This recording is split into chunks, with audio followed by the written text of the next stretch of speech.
to take up for discussion has been tabulated before you, and timestamping for the same has been given in the description section in case you want to jump to a particular article. This news is from page number 5. CERT in to conduct security audit of COVID-19 data. The news is related with larger sprinkler controversy, and the issue is important to understand for the mains examination. It is relevant to various topics mentioned in the syllabus.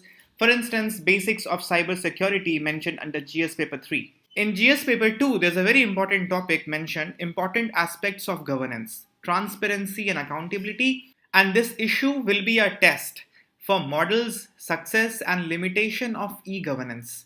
You should have a list of all such issues from the current affairs under your notes of e-governance under GS paper 2. Although by now you must very well be aware of a sprinkler controversy because it has been in news for a week, but still to understand and appreciate this news, I'll just brief you a little on what the controversy is. What has happened is Kerala government has allowed the US-based tech firm Sprinkler to collect and analyze data on health of 1.75 lakh people under quarantine. So the foot soldiers and medical workers, they are collecting data on the present health condition of people under quarantine and their past medical history to assist doctors and medical professionals in making informed choice about possible hospitalization. You understand that in coronavirus infection, the past medical history is an important determinant whether the patients will get into critical condition or not. Medical history of diabetes, heart attack, renal problem will put the patient under more vulnerable condition. So the overall idea was to make an informed medical decision and deal with the COVID-19 pandemic in an effective manner. However, there have been serious questions being raised. First and foremost, there was no consent taken by the patients in collecting the data. And Supreme Court has reiterated it several times in Aadhaar judgment, in the privacy judgment Puttaswamy case, that consent is critical for data security regime. And since privacy now is a fundamental right, so dealing with issue of privacy and consent must be done as per the rule of law and principles of good governance. Also, there was no international bidding. And decision to give contract to Sprinkler was not taken by the cabinet, rather it was a decision of Department of Electronics and Information Technology. Further, the tool to collect and analyze the data was developed by Sprinkler. It was not indigenously developed by Center for Development of Imaging Technology under Government of Kerala or Kerala State IT Mission. Question also has been raised on the server that was used to host the data, and the allegation is that the server to host the data was server of Sprinkler rather than server of the government. And because of these, the private sensitive medical data of citizens was put to risk to be transferred to pharmaceutical companies. There's also a background to this because Sprinkler also works as PR agency. It has worked extensively in the election campaign of President Donald Trump in 2016. And Sprinkler is a declared company to provide data as a feedback to various companies to improve their performance. And being a company of this nature, the question will be raised that data may ultimately land in the hands of profit-driven pharmaceutical companies. But the government of Kerala has come up with some explanation. They have said that they have chosen the tool of Sprinkler because it is offered free of cost. And since the company has expertise in collecting the data from the citizens, a software was already ready with the company that was just to be customized a little to meet the need of the state government. And in the interest of taking a swift decision, such a software of the company was chosen. The privacy policy of the company was read and enforced into the agreement that the state government got with Sprinkler, and also there was a non-disclosure clause in the agreement as per which the data cannot be transferred to a third party, and the collected data belongs to the Kerala government. Although initially the data were collected on a platform with domain name citizencenter.sprinkler.com, which was later changed to citizencenter.kerala.gov.in. So question is serious whether the server used to host the data is that of a Sprinkler or is that of government. Kerala government has also clarified that every employee participating in the data collection and analysis has undergone compulsorily data protection and information security training. And Sprinkler also has appointed an experienced data protection officer. So certain safeguards were in place, but there are two prominent questions out of the entire controversy. First, why not the consent was taken and why not the bidding was done? Look, as far as bidding goes, the government can say that swift decision was to be taken to deal with the pandemic. But there is no excuse on why not the consent of citizen was taken. And recently, the Kerala High Court has directed the government to take the consent of all citizens from whom data are being collected. From the exam perspective, I'm giving you a general framework to analyze any issue, like the sprinkler controversy. First of all, you have to look at these issues with the lens of right to privacy as a fundamental right. Since it's a fundamental right, it should be treated differently. It should be worked upon as per the rule of law and the good principles of good governance. You cannot be leaving it to the executive discretion. Puttaswamy judgment has declared right to privacy as fundamental right, and there also the court reiterated the importance of consent in data security regime. Then you have to look at it from the lens of good governance. You already must be having certain pillars of good governance on your fingertips. I'm giving you some which is relevant to this case. For example, accountability, government effectiveness, regulatory quality, rule of law, control of corruption. These things must be taken into account whenever government is taking a major policy decision. In this case, to enforce accountability, there should be an external audit which has been announced to be taken up by CERT-In. The steps taken by government must be effective. There must be some profound changes in the life of the citizens. In this case, swift action was required, so government got into agreement with a private company, fine. Government bypassed bidding, fine. But it must be ensured that decision was taken after due diligence. So the decisions should have been taken at the cabinet level rather than a secretary of department of government. Regulatory quality should be up to the mark. For instance, in this case, non-disclosure clause was added into the agreement. Company's privacy policy was also enforced, and the company also appointed an experienced data security expert for the project. Rule of law must be ensured, especially when you are dealing with a fundamental right. Consent principle is part of privacy legislations in our country. That should not be violated. With good regulatory quality, you must also ensure that there is control of corruption. And it must be ensured through integrity clause or integrity pact or in any other way that sensitive data do not land in the hands of profit-seeking pharmaceutical companies. So these two are from paper 2. Let's talk about two issues from paper 4. Probity. Probity has to be ensured. The probity of the Office of the Secretary of Department of Electronics and Information Technology of Government of Kerala must be ensured. Probity is not only integrity. The decision by the Secretary might have been taken in good faith, might have been taken to deal with the epidemic, might have been taken with the aim to swiftly deal with the epidemic. But perception of people also have to be managed, and that is part of probity. People must perceive you as taking your decisions as per the law, as per the principles of good governance, and in the interest of citizens. And to manage this perception, you have to be open in your decision. You have to be open to audit, as the Kerala government has recently announced. Then there is issue of perceived conflict of interest.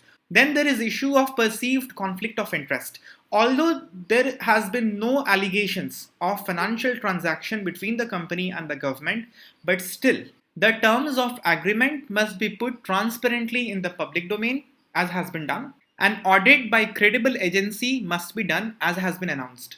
In 2018 mains, UPSC asked a question in GS paper 4, difference between actual and potential conflict of interest. This is a classic case of potential conflict of interest. The head of the sprinkler is a man from Kerala, which the state government has put out to show that it has been done in good faith. But the same information can also be perceived to be a potential conflict of interest for the government. And let's discuss the issue from GS paper 3. In the preamble of the Competition Act 2002, the aim of the act has been mentioned as to ensure free and healthy competition in economic activities in the country for faster and inclusive growth and development of the economy.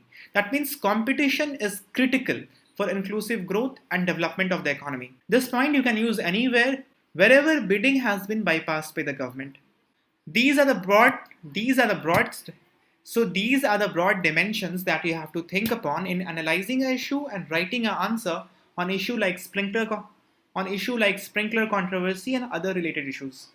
Now let's come to the news. Kerala government has decided to carry out a security audit by CERT-In, which is a nodal agency responsible for dealing with cybersecurity threats in India. And CERT-In will carry out the security audit of various data collected by government departments and agencies in relation to COVID-19. And it will check whether the data are being collected and analyzed as per the norms of the government or not. Now we will discuss this lead article from page number 7 titled At the Edge of a New Nuclear Arms Race. Time has changed. Cold War is over. The world has changed. World no longer is unipolar. US sees China and Russia as threat. They are rivals. And whenever there is rivalry, there is competition. And in this context, the article highlights that recently United States State Department has come up with a report that China might be conducting nuclear tests with low yields at Lop Nu test site. And this is in violation of its comprehensive nuclear test ban treaty undertakings. First of all, where is Lop Nu test site? It is in China. What is low yield? Low yield meaning the reaction are being carried out to a level where long chain reactions which are self-sustaining are not happening. Meaning bombs are not being made out of the nuclear reaction. And thirdly, although China has signed comprehensive nuclear test ban treaty, but it has not ratified it yet. In fact, CTBT has not come into force at all. Two things are here to understand in this article. First, what is Comprehensive Nuclear Test Ban Treaty and why it has failed to take off? And second, which is a natural consequence of the first, in case CTBT fail, then how will it lead to nuclear arms race? Comprehensive Test Ban Treaty is a multilateral treaty adopted by United Nations General Assembly.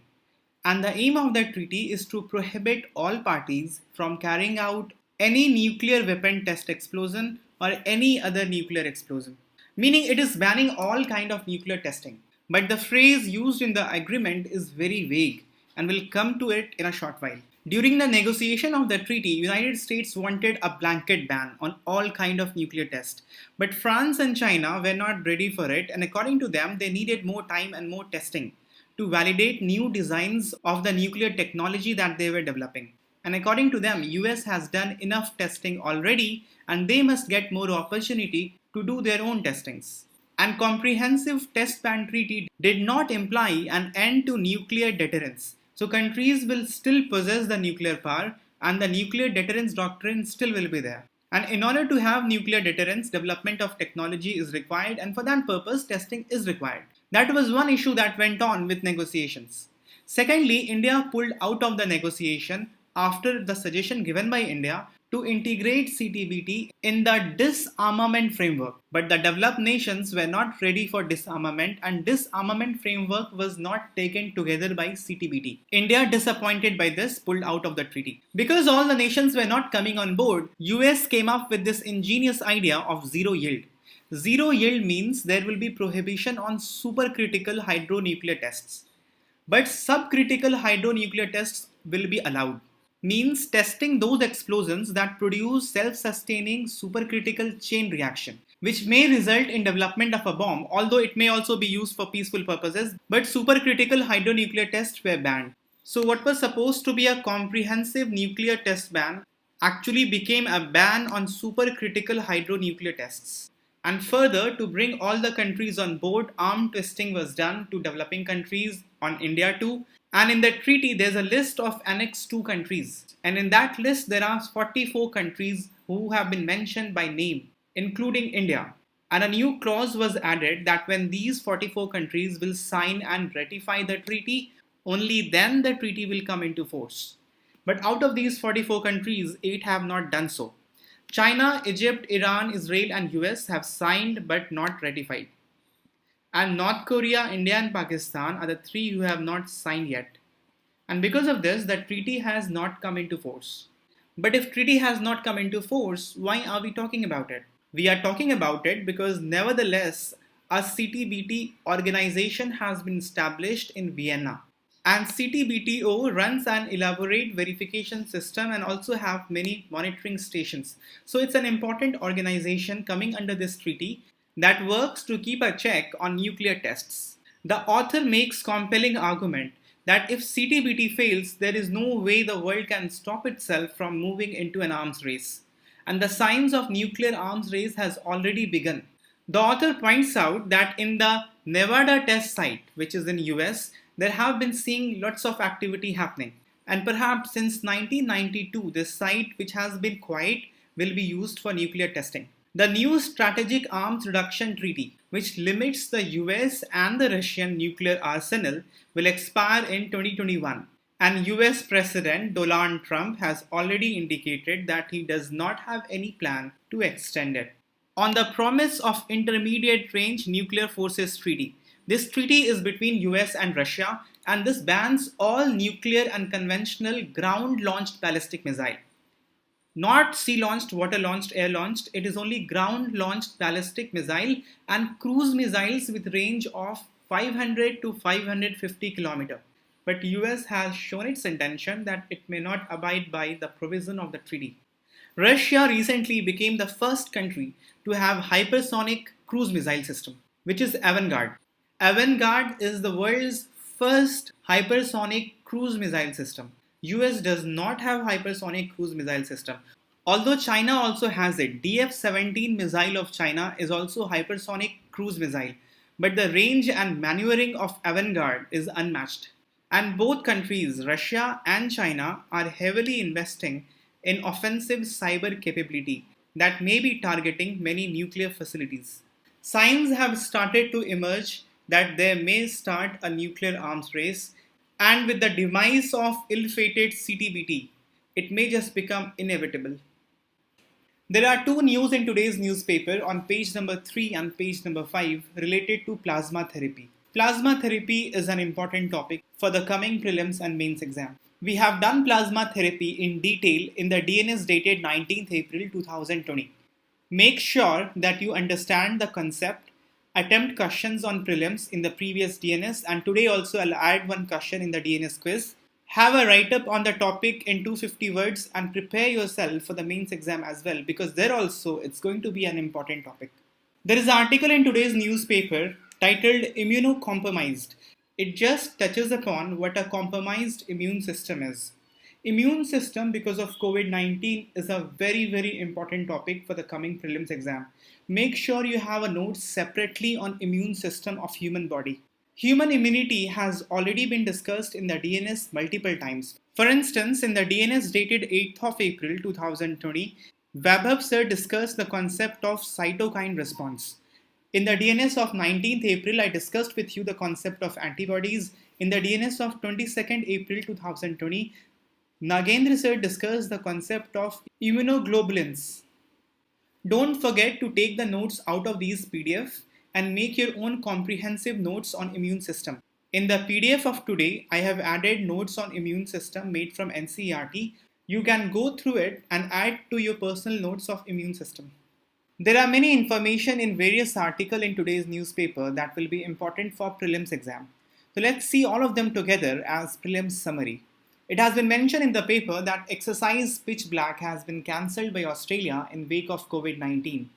What you have to know here is it's a biennial multinational warfare exercise. It is hosted by Royal Australian Air Force. You have to remember that this is an exercise of Air Force, not of Navy. And India in 2018 participated for the first time. Before that, it was participating as an observer.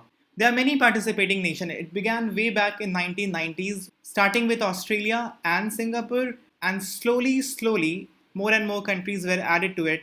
Canada, France, Germany, Indonesia, Netherlands, New Zealand, Singapore, Thailand, Malaysia, United States, and India have been added. Atal Innovation Mission, you already know, UPSC has asked this in the prelims exam of 2017. Under this, there is Atal Tinkering Lab, and it was in news in today's newspaper because Tinkering from Home, this is a new online initiative related to artificial intelligence that has been started. As many online courses for students have been started, on the same line, Tinkering from Home has also been started. The most basic thing that you have to know is it is an initiative of Niti Aayog.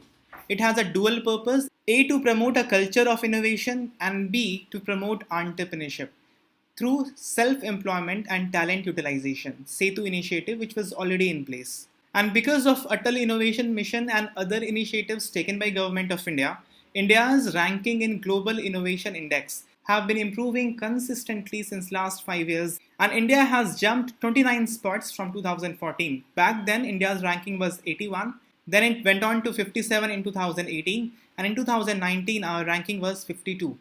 What you have to know is the rank of India has been improving consistently since last 5 years, and the publisher Global Innovation Index is co-published by Cornell University and SEED and WIPO, World Intellectual Property Organization. There is a news in today's paper that Yemen separatists have declared self-rule in South. In this regard, we'll talk about Yemen a little bit because this is important for prelims exam. First of all, see this map. See this for quite some time and observe certain things about Yemen. Let me show a few things and then you decipher other things on your own. First of all, Yemen borders Oman and Saudi Arabia. That's the first thing you should observe. Secondly, Gulf of Aden is bordered by Yemen, Djibouti and Somalia. Third thing you should quickly see is Strait Bab al-Mandab. This strait, this is bordered by Yemen on one side and Eritrea and Djibouti on the other side. You may also observe Socotra, and this is the territory of Yemen. You may continue to see this map for quite some time and observe other things. I'm not going to tell you everything, but I'm going to ask that in the DNS quiz. So let's see if you can observe other things and answer the question in the DNS quiz. Few things I must also tell you about Yemen, apart from the mapping. First, there are some important ports in Yemen. For example, Al Hudaydah. This is the most important port of Yemen and this was captured by separatists a few years back. Apart from Hudaydah, there is a port called as Salif and Ras Isa. All three of them are in Red Sea. There are Shia Houthi rebels in Yemen. The government in Yemen is Sunni dominant and that is why there is a rift. Friends of Yemen is an organization that was started in 2010 and this was led by United Kingdom, Saudi Arabia and Republic of Yemen. Mostly it is a political organization discussed to find political solution to the problem of Yemen. But however, it also discussed some humanitarian crisis and relief measures in Yemen. You must know, India has been a member of this group. Last year, Stockholm Agreement was in news. The separatists in Yemen and the forces that were fighting for President Abdrabbu Mansur Hadi. But perhaps the most important thing for prelims are the cities in Yemen. UPSC have been asking cities in Middle East, so this will be very important for you to know. Cities that have been making news in last 2 years are Hudaydah. Although exact mapping in Yemen is not important, but as we have talked about, this is a port city in Red Sea, here it is. Then Ib, Mulakka, Aden, Sana, the capital city, Taiz, Marib, Sada. Knowing this much will suffice for the prelims, and these are the important cities that were making news. Today we have also seen some important nuclear test facilities that have been in news. We saw that Lopnu test site is in China. And United States State Department has recently come up with a report alleging that low-yield nuclear testing has been going on in the site. Nevada test site is in US. Since 1992, it has been a quite silent site, but recently activity has started in this site, signaling some nuclear test by the US. Nevada test site is easy to remember because you might be knowing Nevada is one of the states in United States in the western part of the country.